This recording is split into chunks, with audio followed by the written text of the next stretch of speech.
ज्ञान का सार्थक प्रयोग। किसी ब्राह्मण के 4 पुत्र थे। उनमें परस्पर गहरी मित्रता थी। चारों में से 3 शास्त्रों में पारंगत थे, लेकिन उनमें बुद्धि का अभाव था। चौथे ने शास्त्रों का अध्ययन तो नहीं किया था, लेकिन वह था बड़ा बुद्धिमान। एक बार चारों भाइयों ने परदेश जाकर अपनी अपनी विद्या के प्रभाव से धन अर्जित करने का विचार किया।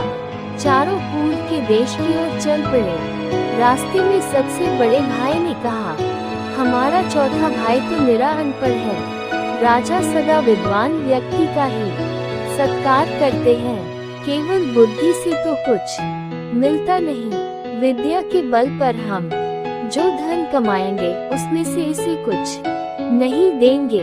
अच्छा तो यही है कि यह घर वापस चला जाए। दूसरे भाई का विचार भी यही था, किंतु तीसरे भाई ने उनका विरोध किया।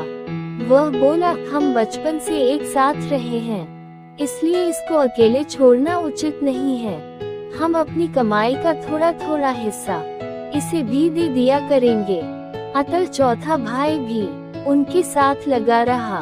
रास्ते में एक घना जंगल पड़ा।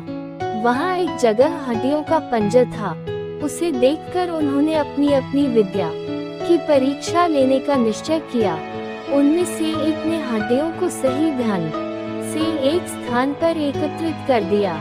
वास्तव में ये हड्डियां एक मरे हुए शेर की थी। दूसरे ने बड़े कौशल से हड्डियों के पंजर पर मांस एवं खाल का आवरण चढ़ा दिया।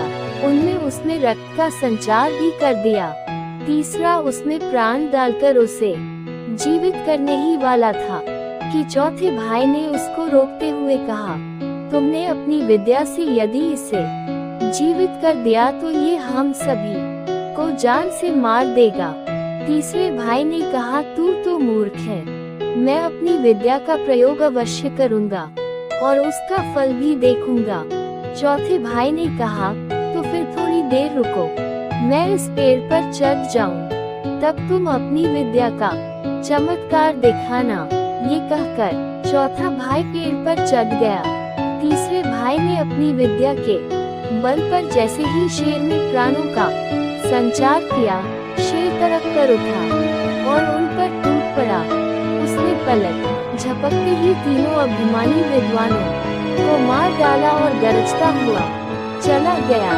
उसके दूर चले जाने पर चौथा भाई पेड़ से उतरकर रोता हुआ घर लौट आया। इसीलिए कहा गया है कि विद्या से बुद्धि श्रेष्ठ होती है।